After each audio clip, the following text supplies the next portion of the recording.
I'm Dennis McCarthy, an investment banker. Well, raising equity capital for small cap companies, that is companies defined as having a market value of $2 billion or under, has gotten easier because of techniques like shelf registrations, which permit overnight offerings and ATMs or at-the-market dribble-out offerings.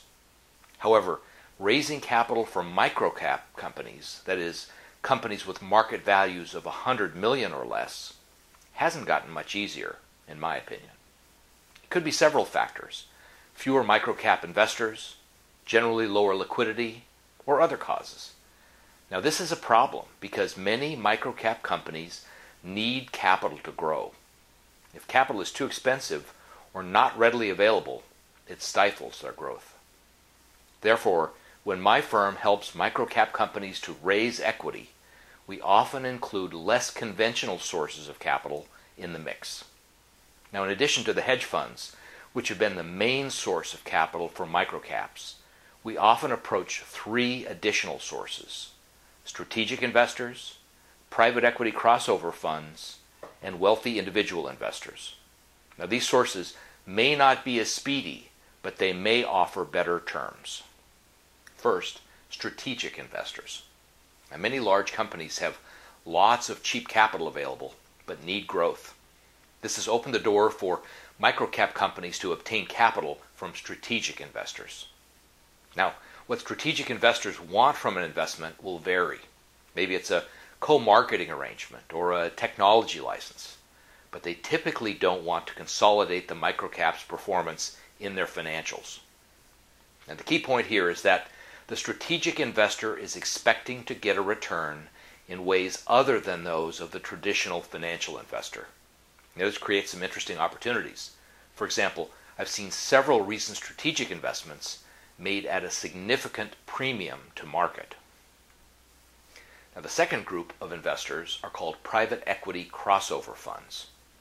Because the competition among private equity groups is so intense, some private equity groups have taken to making investments in public companies.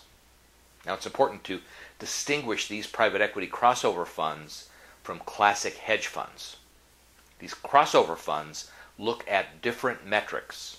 They look at patent position and capital efficiency and size of addressable market, less at current profitability and liquidity. Now, private equity crossover funds take a longer-term view, more in sync with corporate management. The third group is wealthy individual investors. Now, these are the ones who survived the Great Recession with capital.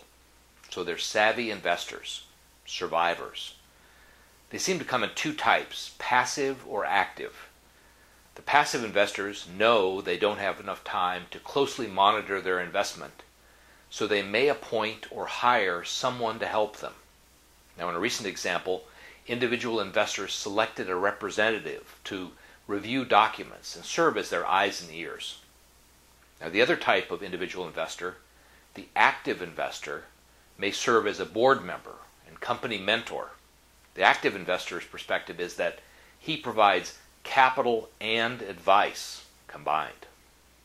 Now, I should mention that we may see a return of the old-style passive individual investor, investing very small amounts of capital in higher-risk situations. The recent crowdfunding legislation may spark the return of that style, where an individual investor's stake is so small in relation to his net worth that the complete loss is not too painful. And we'll see how the new rules are drawn and what develops here. Now, in summary, we think it pays to consider these less conventional capital sources in order to get your capital on the best terms. Now, please contact me to help your company to raise equity or debt or to complete an M&A project. Thank you.